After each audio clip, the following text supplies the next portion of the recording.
Hello বন্ধুরা, আমাদের SDTV চ্যানেলে আপনাদের স্বাগতম। আমি দীপিকা চলে এসেছি আপনাদের জন্য তোমাদের রানী সিরিয়ালের আপডেট নিয়ে। বারবার করে শুক্লা জিজ্ঞাসা করে, কিরে মৈনাক, তোর ভাই দুর্জয়ের বিয়ে, তোর কোনো কিছু মতামত থাকলে বল।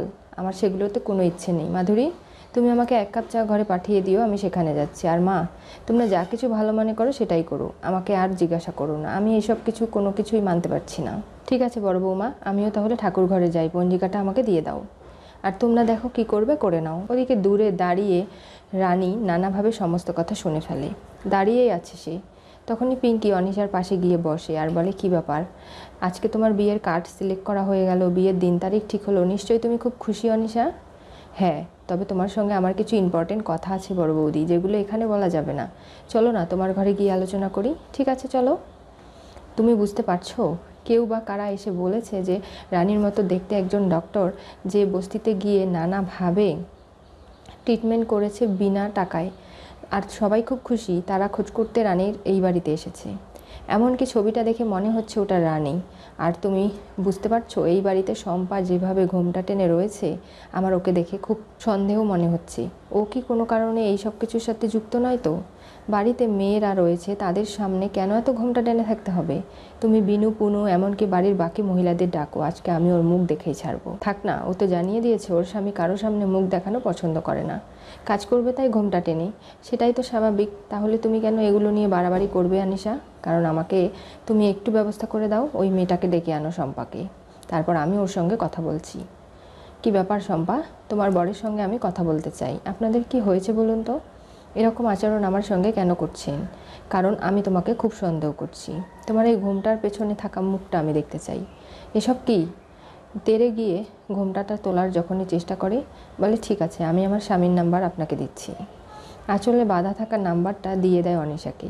সে ফোনে নাম্বারটা ডায়াল করে ফোন করতে শুরু করে, আর এদিকে সেজদা ভাইয়ের ফোনে ফোন চলে যায়।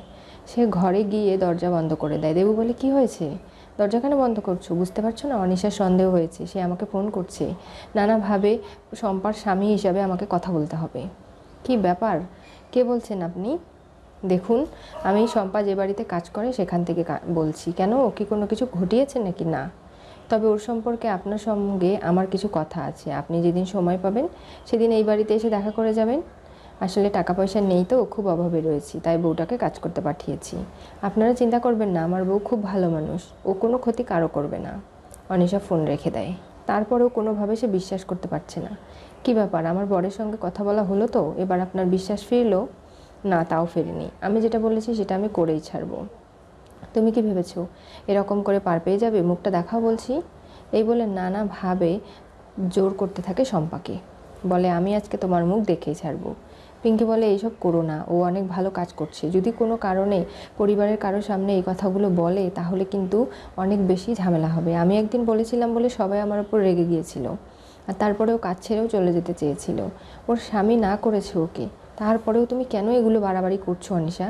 কে ঘোমটা টেনে থাকবে, কে মুখ ঢাকবে, কে মুখ খোলা রাখবে, এগুলো তার ব্যক্তিগত বিষয়। এগুলোতে নাক গলানোর আমাদের কোনো অধিকার নেই, সেটা নিশ্চয়ই তুমি বোঝো। তাই বলছি। অনিশা তারপরেও জেদ করছে, বলছে, এই মেয়ে, তোমাকে বলেছি না, তুমি তারপরেও আমার কথা শুনছো না। আর বড় বৌদি, আজকে আমি কারো কথা শুনবো না, ওর মুখ আমাকে দেখতেই হবে। পিঙ্কি কোনোভাবে অনিশাকে আটকাবে বলে নানাভাবে অনিশাকে বোঝাতে যায়, কিন্তু ধস্তাধস্তিতে হঠাৎ করে ইচ্ছে করে পিঙ্কি কাচের গ্লাসটা অনিশার পায়ে ফেলে দেয়, যেটাতে অনিশার পায়ে আঘাত লাগে, সে কষ্ট পায়। সরি অনিশা, আমি বুঝতে পারিনি যে এরকম করে গ্লাসটা পড়ে যাবে। বসো তুমি এখানে। আর শম্পা, তুমি এখানে দাঁড়িয়ে আছো কেন? যাও গিয়ে, কোথায় বরফ থাকে জানো তো, দিদিমণির পায়ে বরফ দিয়ে দাও। শম্পা চলে যায়। গিয়ে রানী ভাবতে লাগে যে না, তাকে নিজের লুকটা চেঞ্জ করতে হবে। যদি আসল রূপে থাকে যে কোনো মুহূর্তে ধরা পড়ে যাবে, আর সেটা তাকে করতে দিলে চলবে না। যে ভুলগুলো সে করে ফেলেছে সেগুলোকে তাকে শোধরাতে হবে। আর সে কারণেই শম্পা নিজের দাঁত, নিজের চোখের লেন্স লাগিয়ে ফেলে, এমনকি যা যা পরিবর্তন করার দরকার, চোখটা একটা ট্যারা করে ফেলে, বিভিন্ন স্পট লাগিয়ে ফেলে, নিজেকে পরিবর্তন করে ফেলে, কেউ যাতে রানী হিসাবে দেখলেও তাকে চিনতে না পারে। এরপরে বরফ নিয়ে চলে আসে বুদ্ধি খাটিয়ে, কারণ অনিশা যেভাবে জেদ করেছিল, মুখ সে দেখেই ছাড়ত। বরফ পায়ে লাগায় অনিশার। ঠিক সেই মুহূর্তে অনিশা একটু আরাম পেতে শুরু করে, তখনই ঘোমটাটা তুলে রানীর মুখটা দেখার চেষ্টা করে, আর সেটা দেখে অনিশা নিজেই চোখ বড় বড় করে ফেলে, নানাভাবে আটকে ওঠে সে। তখনই দেখতে পারে যে রানীর এমন বিদঘুটে একটা চেহারা বানিয়েছে যেটা দেখলে যে কারো রুচি হবে না। এদিকে দুর্জয় চা খাবে বলে বারবার ডাকাডাকি করছে, কেউ এগিয়ে আসছে না। দুর্জয়ের শরীরটা সারাটা খারাপ, কোমরের দিকে একটা ব্যথা রয়েছে, তাই সে আস্তে আস্তে সেটাকে ধরে চলে আসছে এই ঘরে। এসে দেখতে পারে অনিশাকে। কি হয়েছে এই ঘরে? সবাই চমকে যায়, অনিশার মুখ বন্ধ হয়ে যায়। তখনই ঘুরে তাকায় রানী, আর তার এই অবস্থা দেখে দুর্জয় অবাক হয়ে যায়। এরপরে আবারও মুখে ঘোমটা টেনে দেয় আর বলে, আপনারা কি শুরু করেছেন বলুন তো? আমাকে কাজে না রাখলে আমি চলে যাব। এরকম করে মুখ দেখলেন আমার স্বামী আমাকে কচুকাটা করে ফেলবে, এবার কি করব আমি? আচ্ছা আচ্ছা ঠিক আছে, আপনাকে রাগ করতে হবে না। অনিশা, এসব কি করছিস তুই? এখানে সময় নষ্ট করছিস? তোর বিয়ের দিন তারিখ ঠিক হয়ে গেছে, কার সিলেকশন করা হয়ে গেছে, এখন তুই নার্সিংহোমে যা। এখানে দুজনে আমরা যদি পড়ে থাকি তাহলে কি নার্সিংহোম চলবে?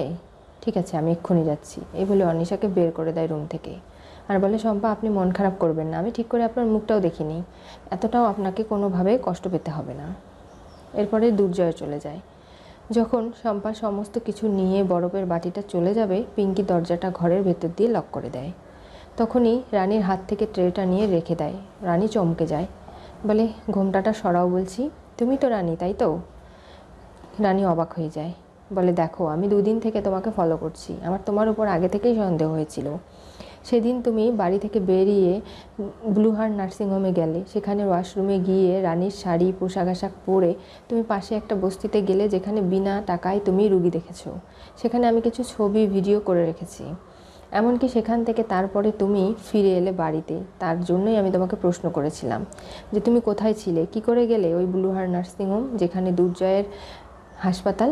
আর তারপরেই তুমি আমাকে নানা ধরনের অজুহাত দিতে শুরু করলে। রানী, আমি কিন্তু তোমাকে ধরে ফেলেছি, তুমি কোনোভাবেই আমার হাত থেকে নিস্তার পাবে না। তবে আমি একটা কথা বুঝতে পারছি না, এই খেলাটা কতদিন চলবে বলতে পারো? কারণ আমি তো বুঝতে পারছি না যে তুমি না থাকায় কার সব থেকে বেশি লাভ হতে পারে। সেটা তো জানি অনিশা, কিন্তু ও জীবনে কখনো আমাকে মিথ্যে ছাড়া সত্যি বলেনি। এখনও ও আমার সঙ্গে মিথ্যে কথাই বলে যাচ্ছে, নতুন কোনো খেলাও খেলছে যেটা আমি জানি না। তবে হ্যাঁ, তোমার এবং দুর্জয়ের সম্পর্ক ভালো করতে গেলে সবার প্রথমে পিকলুর স্টেটমেন্ট খুব জরুরি। পিকলু কি তোমার সঙ্গে রয়েছে নাকি আলাদা? পিকলু কি সত্যিই তোমাকে সমস্ত সত্যিটা জানিয়ে দিয়েছে? ওর কোনো খোঁজ পাওয়া গেছে? আমি এই জিনিসটাই বুঝে উঠতে পারছি না।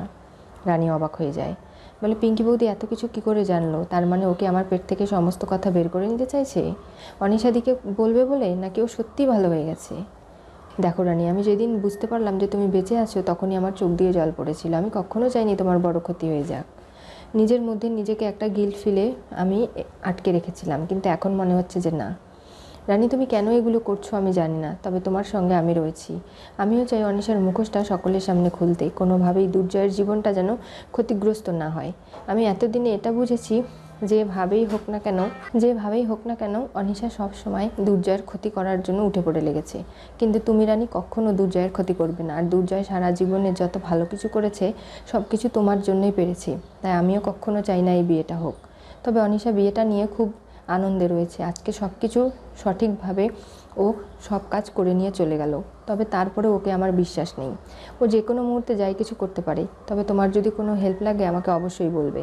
কোনোভাবেই আমি চাই না অনিশার মতো একটা খারাপ মানুষ এই বাড়ির বউ হয়ে আসুক, আর তারপরে নানাভাবে এই বাড়িতে জটিলতা তৈরি হবে। অনিশা আবার ঘুরে আসে, এসে নানাভাবে শম্পার সঙ্গে খারাপ ব্যবহার করে। বলে, তোমার দাদাবাবু আমার হাজব্যান্ড হতে চলেছে, তাই আমি জানি ওকে কি করে সামলাতে হয়। তোমার কাছ থেকে সেটা বুঝতে আমাকে হবে না। নানাভাবে শম্পাকে ছোট করে কথা বলে। পিঙ্কি বুঝতে পারছে যে আসলে অনিশা এখনও পাল্টায়নি, তার ভেতরের ব্যবহারগুলো বারবার বেরিয়ে আসে। নানাভাবে সকলের সামনে না হলেও কোনো কোনো ক্ষেত্রে অনিশা যে আসলে পাল্টায়নি সেটার প্রমাণ দিয়ে দেয়। আর পিঙ্কি যেহেতু চালাক, সে সব কিছু খুব সহজেই ধরে ফেলতে পারছে। রানী বুঝতেও পারেনি যে এই 2 দিন ধরে পিঙ্কি তাকে ফলো করে সমস্ত প্রমাণগুলো জোগাড় করে ফেলেছে। কিন্তু পিঙ্কি এটা বুঝতে পারছে না যে আসলে রানী এই ছদ্মবেশ যে ধারণ করে আছে কতদিন আর থাকবে। অনিশার এই খেলা কবে শেষ হবে? কারণ আস্তে আস্তে সময় শেষ হয়ে যাচ্ছে। কোনোভাবেই অনিশাকে এক্সপোজ না করলে দুর্জয়ের জীবনটা যে শেষ হয়ে যাবে। অনিশা দুর্জয়ের সঙ্গে এমন কিছু ঘটনা ঘটিয়েছে যেগুলো এখন পর্যন্ত রানী জানেও না পর্যন্ত। কি হতে চলেছে তোমাদের রানী সিরিয়ালের পরবর্তী টুইস্টে?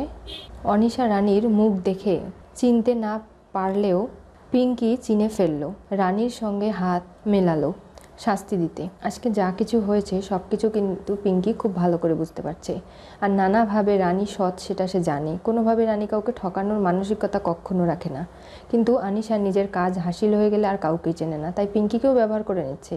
আজকে পিঙ্কি বিয়ের কার্ড, নিমন্ত্রণ, এমনকি যা যা কিছু সব কিছুতে ইনভলভ ছিল বলে অনিশা খুব খুশি। বলে, পুরনো মানুষ আমার জীবনে ফিরে এসেছে। বড় বৌদি, তুমি না থাকলে এই বাড়ির বউ আমি কী করে হব? আর তোমার হেল্প ছাড়া এই বিয়েটা কখনো সম্পন্ন হওয়া সম্ভব নয়। তাই রানী এবং পিঙ্কি দুজনে এখন এক হয়ে নানাভাবে অনিশাকে শাস্তি দেবে। কারণ অনিশার পাপ এতটাই বেড়ে গেছে যে তাকে এখন আটকানো না গেলে সে দুর্জয়ের প্রাণ নিতেও দ্বিধাবোধ করবে না। আর এরকম একজন খারাপ মানুষের কাছ থেকে রানী এবং দুর্জয়ের সম্পর্ক বাঁচাতে পিঙ্কি এবার হেল্প করছে। জানতে চোখ রাখতে হবে আমাদের চ্যানেলে। পাশে থাকা বেল আইকনটি অবশ্যই করে ক্লিক করুন।